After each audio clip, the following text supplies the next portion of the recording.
these people, chili mostly famous people, rich people, and talented people also have that problem.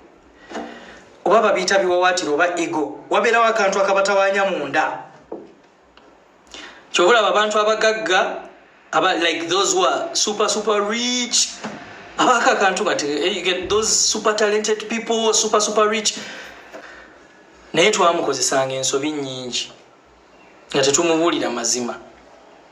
Kitegeera, twamukozesanga ensobi nnyingi nga tumugamba yo oli wakabi nnyo. Twakozesa gayi waffe ensobi nnyingi era yejjusa. But I take responsibility. I'm one of those people abakozesa gayi wange ensobi nga muwana nga ne bwakola ensobi mujjira obunyama. Nze awujja akanyama mugamba kuma omwoto dadi kuma mamirira oshegeera mamirira oshegeera.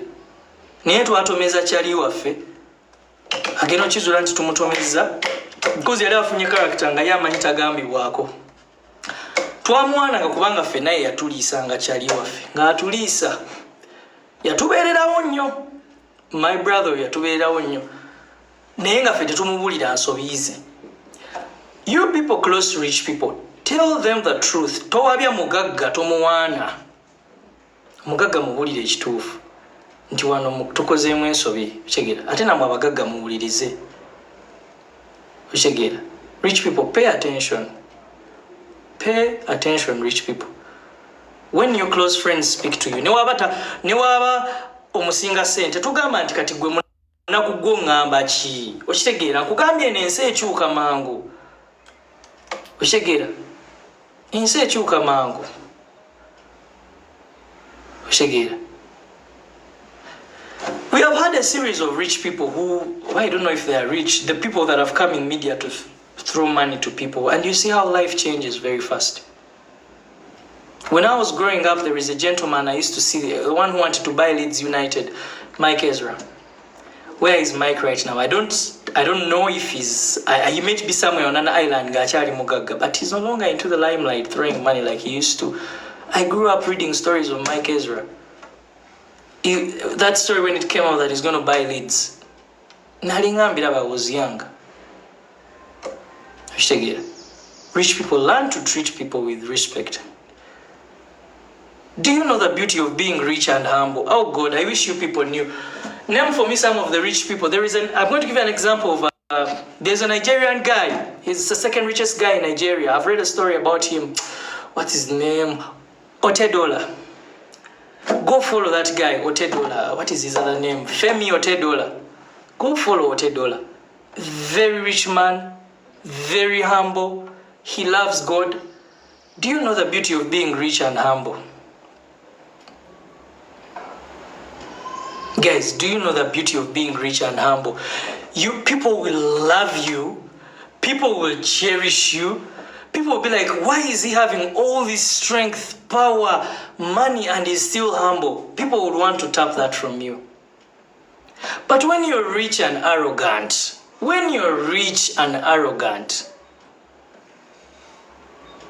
it's not good.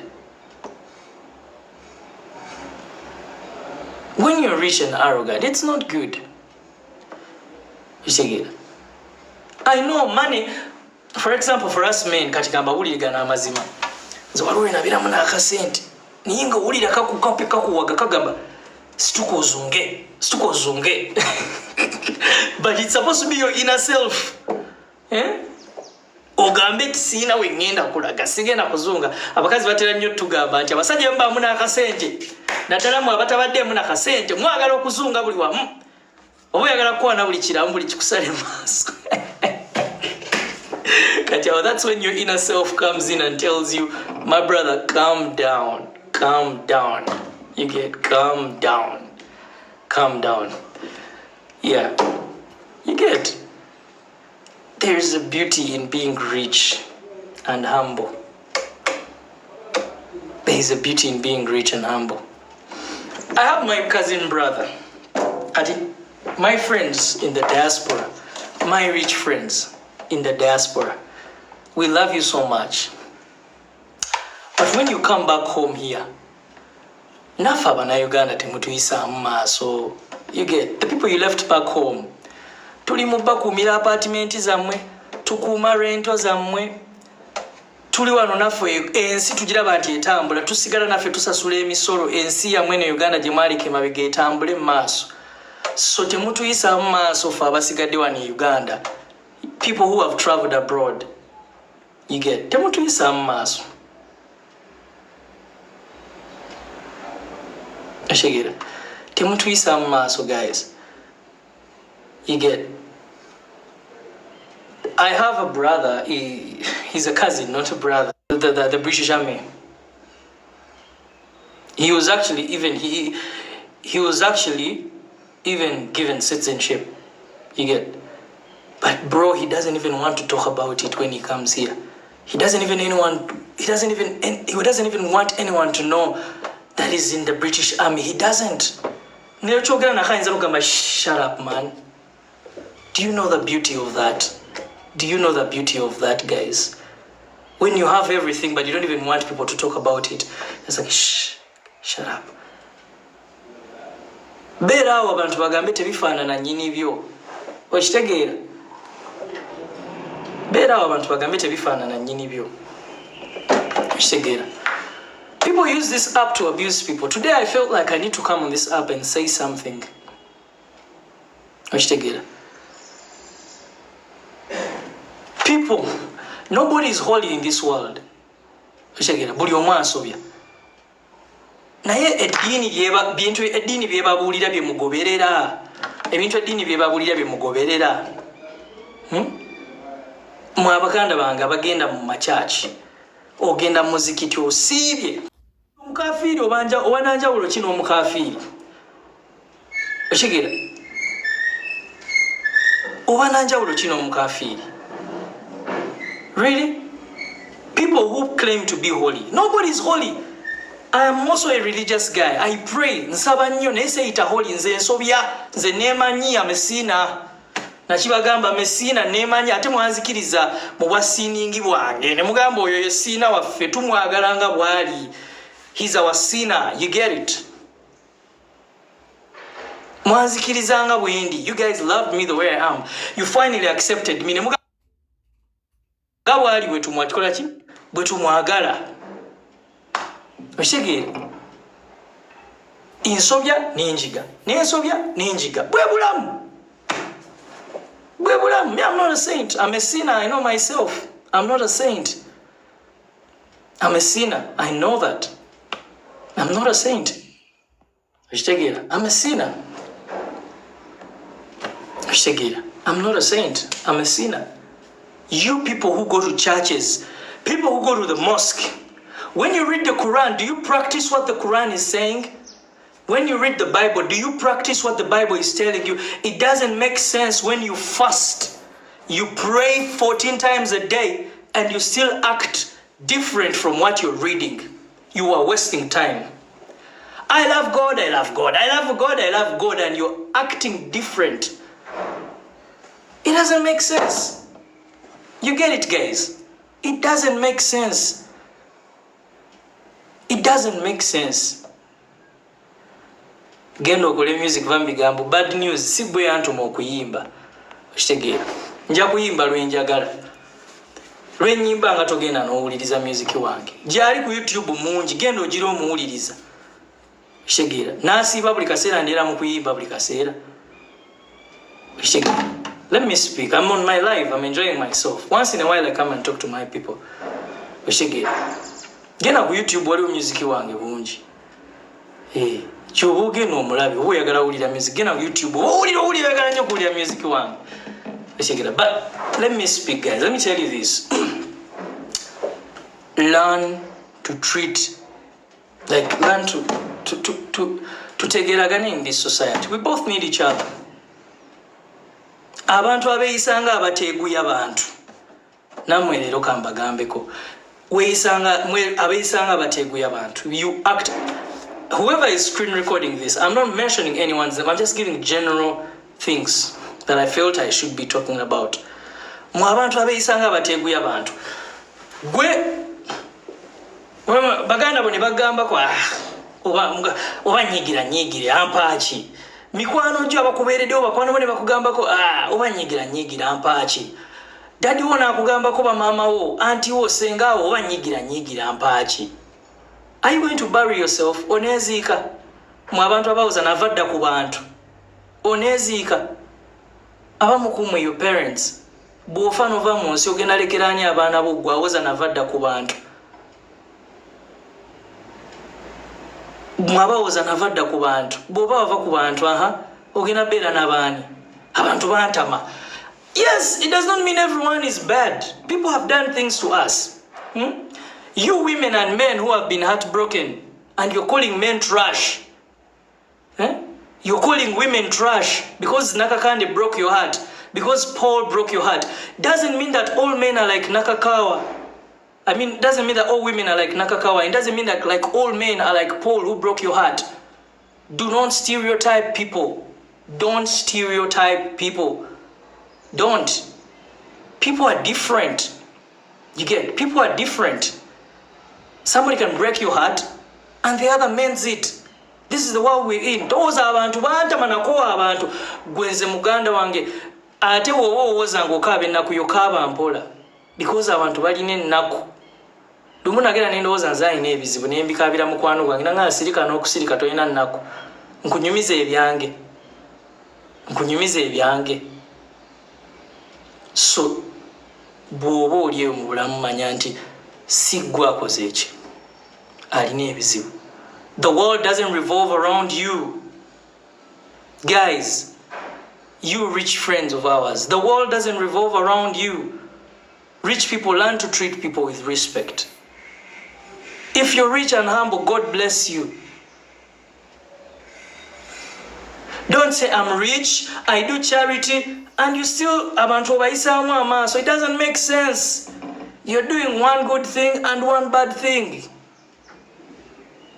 You get? Mbagambye sente mugenyi. Ate sente bw'ogireetako amalala ekuvaako. Ekyo nimbye bagaga bannange mumbuulire. Abagaga bali mu comment section mumbuulire. Sente bw'ogireetako amalala ekuvaako. Gwe mulirayo mugagga alina amalala akyalina sente. Mumbuulire mwogere mu comment section. Sikulima, I'm just speaking facts. We are supposed to use these platforms to teach people. Mbulirayo mugagga alina amalala ng'akyalina sente. Mwogere.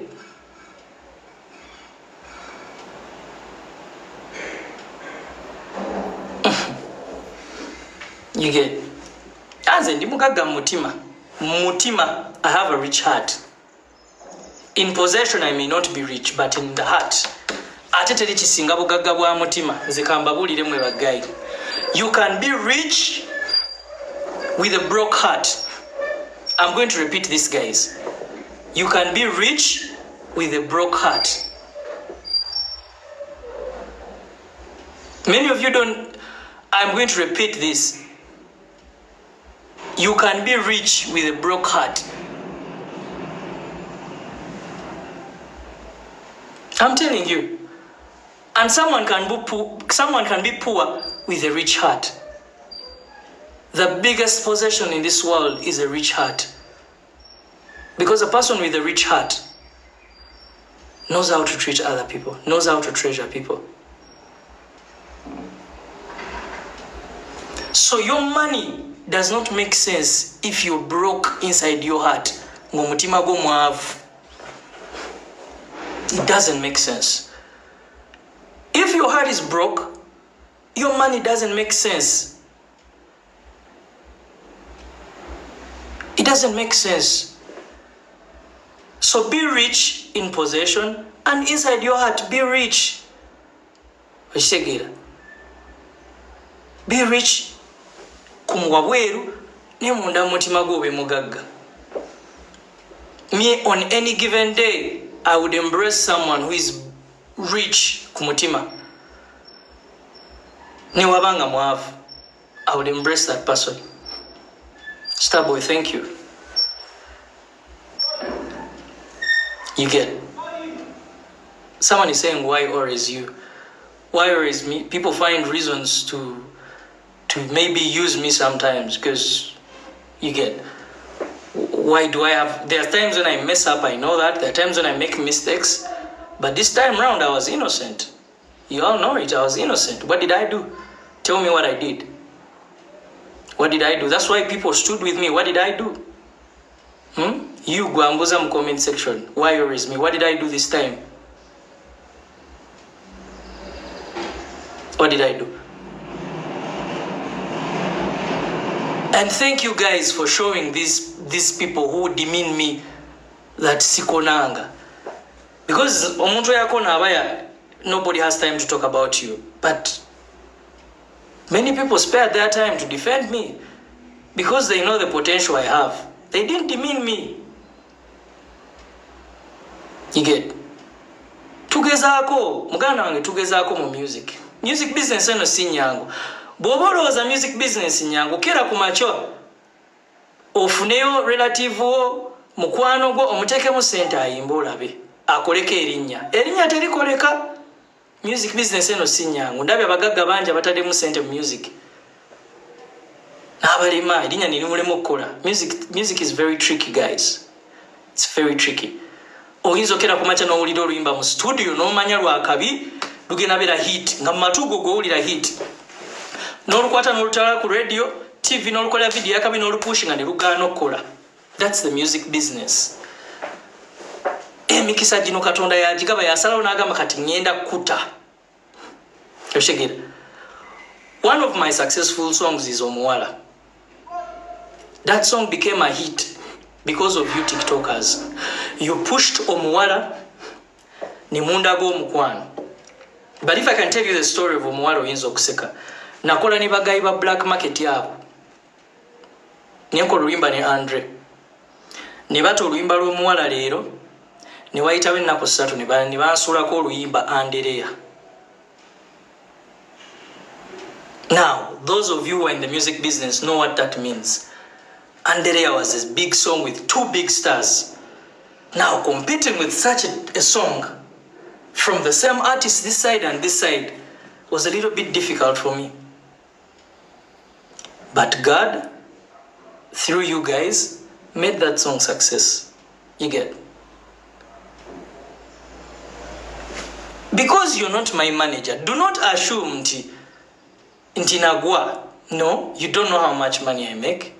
Do you? Do you know my finances? Do you know that there are people who book me? Do you know? No, you don't. So do not assume. Tobeereyo n'olengeza mu abalina amaduuka mu arcade. N'olengeza akaduuka ka munno. Akaduuka tekaliimu bintu.